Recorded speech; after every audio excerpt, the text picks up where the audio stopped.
Suntem la cetatea Neamț și o vedem cam cum ne-a lăsat-o Ștefan cel Mare în urma întăririlor făcute în 1475.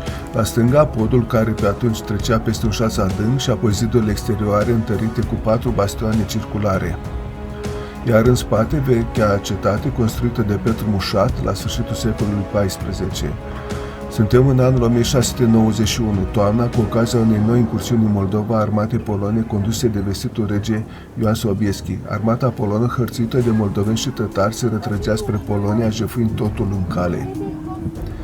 Regele Sobieski se gândi să nu se întoarcă cu mâna goală, așa că hotărâ să cucerească cetatea Neamț, unde ar putea găsi alimente și chiar bogății. După cum spunea George Coșbuc în poezia Cetatea Neamțului, căci pe atunci era la modă, vara când plecau la băi, regii meșteri în bătăi, să-și ia drumul în Cotrova, totdeauna prin Moldova și plecau fără merinde, căci așa era bonton să mărânce tot tocon. Cetatea era apărată doar de o mână de ploiești, garnizoana mare constituită din ostași plătiți fiind plecate la oastea domnească.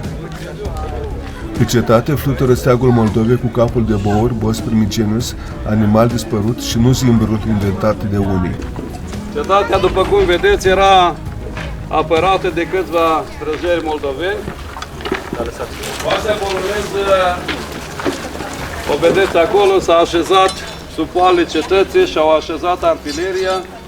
Prezentarea este făcută de Gheorghe Marian Filip, preot paroh în Târgu Neamț, cel care coordonează ordinul străjerii cetății Neamțu, apărători actuale ai cetății. Revedem armata poloneză pregătindu-se de atac în urma respingerii de către moldoveni a cererii regelui de a deschide porțile cetății în schimbul vieții lor. Îl vedem pe regele Sobieski în mantea verzui, alături de Harmanii Iablonovski și Potocki. Străjerul moldovean dă alarma. Străjeri! Vin dușmanii! Pe ziduri! Pe ziduri! Foc! După negruții, răspunsul străjerilor la cererea regelui de a ceda cetatea a fost următorul. Tot ce putem da este plumbul de la poștă, pe care îl vom trimite noi de pe ziduri, fără să se mai ostenească să vie înăuntru.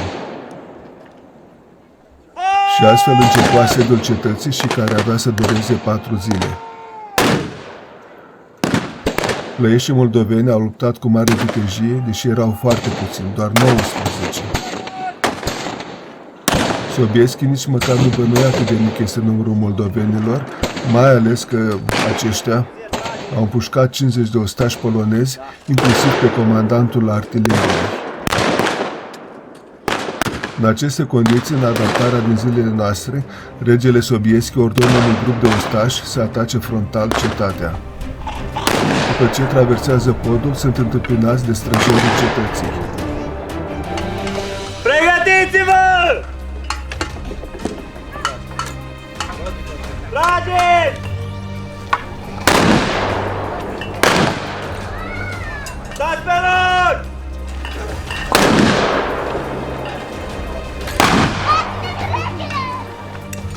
Așteptați!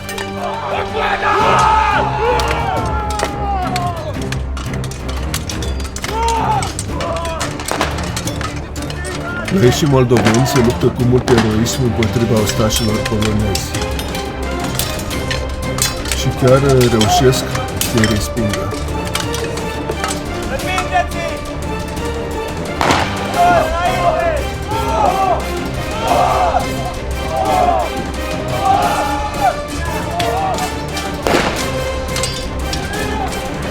Respingându-i pe polonezi afară din cetate, străjerii moldoveni sunt momentan victorioși.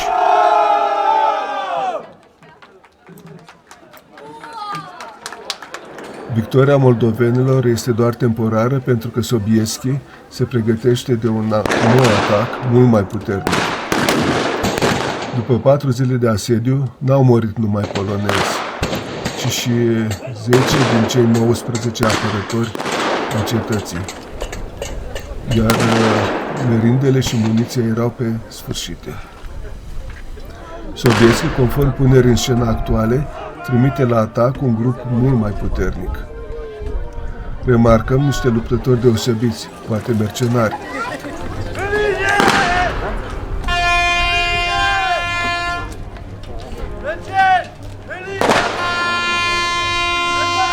ciuda numărului mic și a epuizării, străjerii sunt hotărâți să lupte.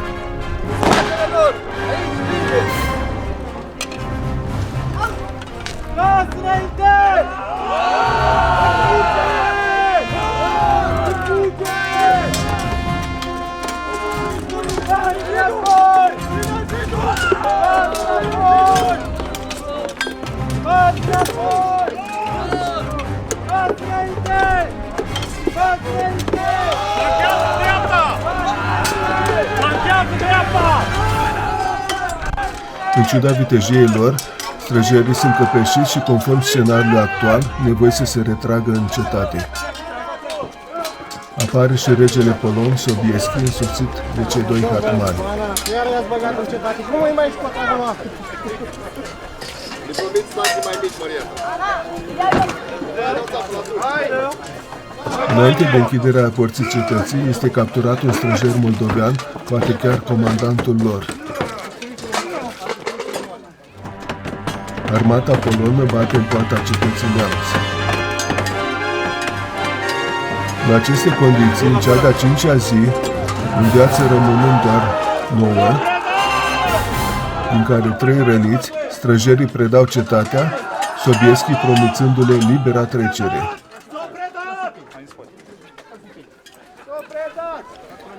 La vederea străjerilor, dându-și seama cât de puțini au fost aceștia, regele Sobieski se înfurie grozav. Voi ați cotezat a vă împotrivi mie și am omorât atâția viteji? Trebuie o pildă pentru asemeni vouă și pilda va fi groaznică și vrednică de faptă. Nu meritați a muri de sabie, ci de ștreang. Spânzurați-i! Totuși, Hatmanul Iablonovski, dar și alți comandanți, comentează decizia regelui, atrăgându-i atenția că moldovenii au luptat vitejește și nu merită să moară. Au luptat vitejești, dar toate în mână pe zi. Au fost viteji, Maria ta! Au fost viteji! Merită recompensați!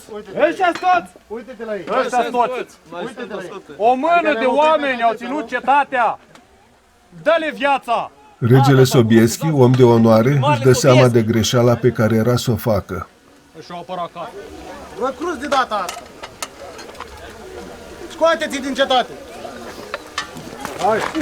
Și nu numai că i-a lăsat liber, dar le-a dăruit fiecăruia și câte 50 de sloți. Trăiesc Sobieski, cel generos! Trăiesc!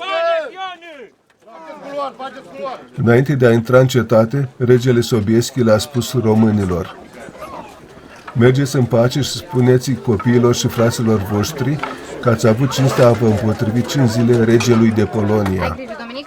Intrată în cetate, armata polonă, în frunte cu regele, sărbătoresc această victorie scump plătită. La final, părintele Gheorghe Marian Filip, coordonatorul Ordinului Străjerii Cetății Neamțu, face un rezumat al momentului istoric și prezintă participanții. Acestei bătălii între Ian Sobieski, regele Poloniei, și o mână de moldoveni care au apărat cât au putut de mult cetatea. 5 zile au stat împotriva oștilor poloneze, care erau mulți, bine echipați și dornici de pradă. Moldoveni, hai să vă vadă lumea, veniți încoace. Luați-ne și armele, hai. La public, luați-vă armele pe jos.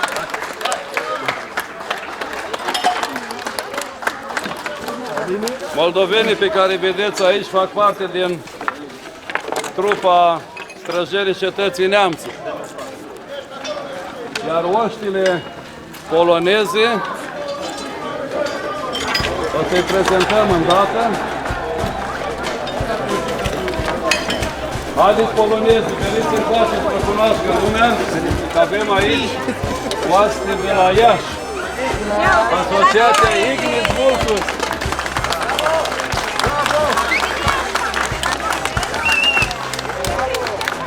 De data aceasta polonezi, colegi de dușmani, dar îi împrietenim noi.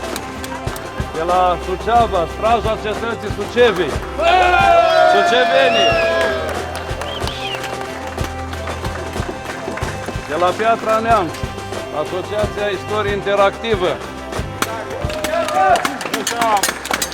Îi vedeți acolo, în partea aia, bine echipați. Tot de la Piatra Neamț, Asociația Portret Istoric.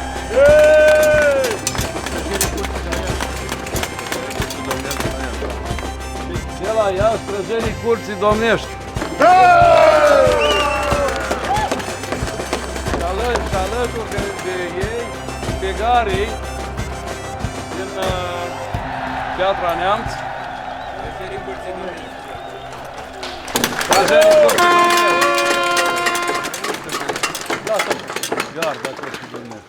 Vă mulțumim frumos!